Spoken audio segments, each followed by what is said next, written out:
ప్రపంచంలోని అన్ని రంగాలను ఏఐ శాసిస్తోందని గురుకాశీ విశ్వవిద్యాలయంలో ఏఐ ప్రధాన అంశంగా కోర్సులు నిర్వహిస్తున్నట్లు గురుకాశీ విశ్వవిద్యాలయం డైరెక్టర్ అశ్విన్ సేథి తెలిపారు. పంజాబ్ బతిండాలోని విశాలమైన స్థలంలో ఆహ్లాదకరమైన వాతావరణంలో విశ్వవిద్యాలయాన్ని నిర్వహిస్తున్నామన్నారు. బీటెక్తో పాటు అగ్రికల్చర్ బీఎస్సీ కోర్సులు అందుబాటులో ఉన్నట్లు ఆయన తెలిపారు. వ్యవసాయంలో ఏఐను ఉపయోగిస్తే అధిక దిగుబడి రాబట్టవచ్చని డాక్టర్ అశ్విన్ సేథి వివరించారు. రైతులకు ఏఐపై అవగాహన కల్పిస్తే దిగుబడి అధికంగా పెంచుకుని లాభసాటిగా మార్చుకోవచ్చని ఆయన తెలిపారు.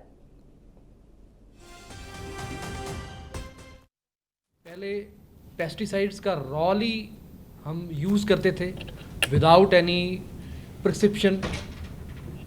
कोई हमें बताता नहीं था कि एनपीके कितना डालना है, यूरिया कितना डालना है, डीएपी कितना डालना है. आजकल आईओटी ने ऐसे सॉयल के सेंसर्स को डाल दिया है.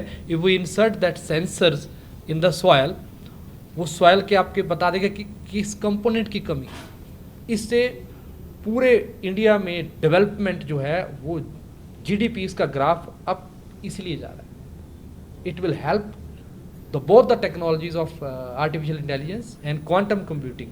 ये एग्रीकल्चर रिसर्च और प्रैक्टिस में बहुत हेल्प कर रही है. रिसेंटली अभी मेरा खुद का रिसर्च पेपर जो है एक आर्टिफिशियल इंटेलिजेंस की कॉन्फ्रेंस में पब्लिश हुआ, जिसमें मैंने एग्रीकल्चर रिलेटेड क्रॉप्स का डाटा रबी और खरीफ का अलग अलग मौसम के ऊपर मैंने कलेक्ट करवाया, गवर्नमेंट ऑफ इंडिया की वेबसाइट से लिया और डाटा प्रेडिक्शन करके ट्रेडिशनल मॉडल्स और एआई मॉडल से कंपैरिजन करके ये प्रूव किया कि आर्टिफिशियल इंटेलिजेंस से हमें मोर एक्यूरेसी मिलती है.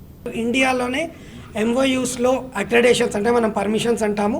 32 హైయెస్ట్ పర్మిషన్స్ ఉన్న చాలా గొప్ప యూనివర్సిటీ మన గురుకాశీ యూనివర్సిటీ బటిండా పంజాబ్ అండి. దీనికి నాక్ A++, చాలామంది నాక్ ఉందా ఏముంది అని అడుగుతారు యూనివర్సిటీకి.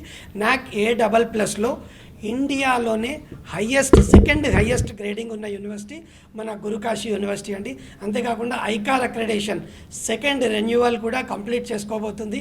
దీనివల్ల చాలా గవర్నమెంట్ జాబ్స్కి, ప్రైవేట్ జాబ్స్కి, బిజినెస్లకి, వ్యవసాయ విద్యలో ఐకార్ అక్రెడిటేషన్ ఉండడం వల్ల బయట దేశాలకు అవకాశం కానీ లోపల కూడా చాలా మంచి అవకాశాలు వస్తాయి.